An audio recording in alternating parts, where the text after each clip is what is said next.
नमस्कार, मैं अंजना और आप देख रहे हैं प्रदेश की खबरें। आइए एक नजर डालते हैं आज की बड़ी खबर पर।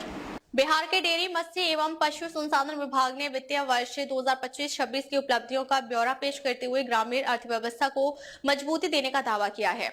पशुपालन मंत्री सुरेंद्र मेहता ने प्रेस कॉन्फ्रेंस में कहा कि सरकार की योजनाओं से पशुपालकों, डेयरी किसानों और मत्स्य पालकों की आय में लगातार बढ़ोतरी हो रही है। पशुपालन विभाग के तहत समेकित मुर्गी विकास, बकरी, भेड़ विकास और मोबाइल पशु चिकित्सा इकाई जैसी योजनाओं का व्यापक विस्तार किया गया है। वर्ष 2025-26 में मोबाइल पशु चिकित्सा इकाई के जरिए 22 लाख से अधिक पशुओं का इलाज और प्रचार प्रसार संबंधी कार्य किए गए। वहीं पशु चिकित्सालयों में 55 लाख से ज्यादा पशुओं की चिकित्सा, 1.78 लाख बाधियाकरण और 32,000 से अधिक पैथोलॉजिकल जांच की गई।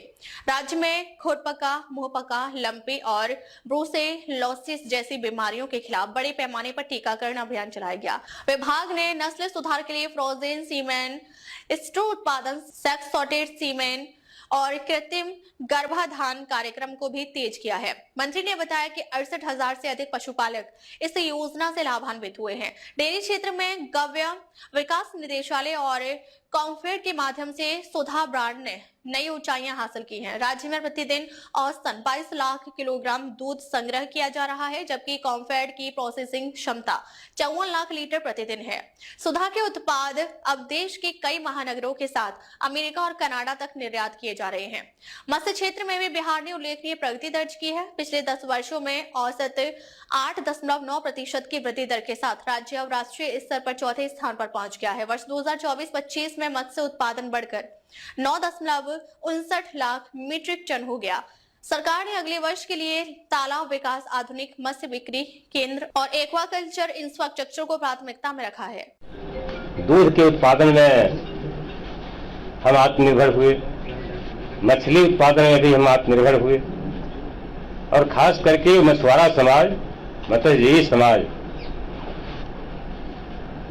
जो काफी गरीब हैं, वो अपने बच्चे को पैसे के अभाव में पढ़ा नहीं पाता है, उसका विकास नहीं हो पाता है।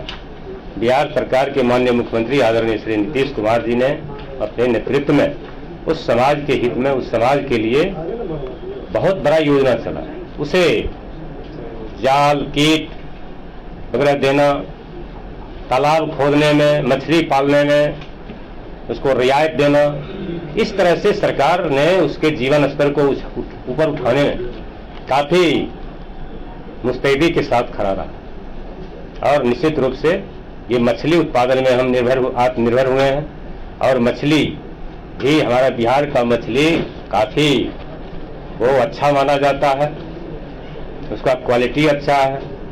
तो दुनिया के बाजार में हम मछली को भी भेज रहे हैं। हमारा मछली दुनिया के बाजार में जा रहा है।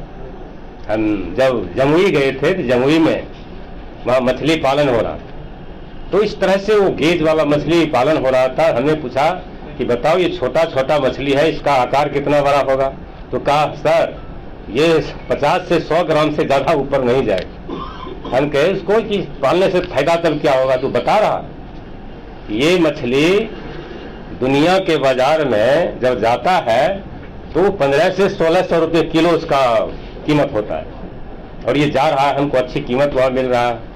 तो बिहार की मछली भी काफी अच्छी किस्म की मछली है और उसके उत्पादन में सरकार काफी मुस्तैदी से खड़ा है और मुख्यमंत्री चौर विकास योजना के तहत काफी नए तालाब बनाए गए हैं, उस जलाशय का निर्माण किया गया है, इसमें मछली का उत्पादन हो रहा है।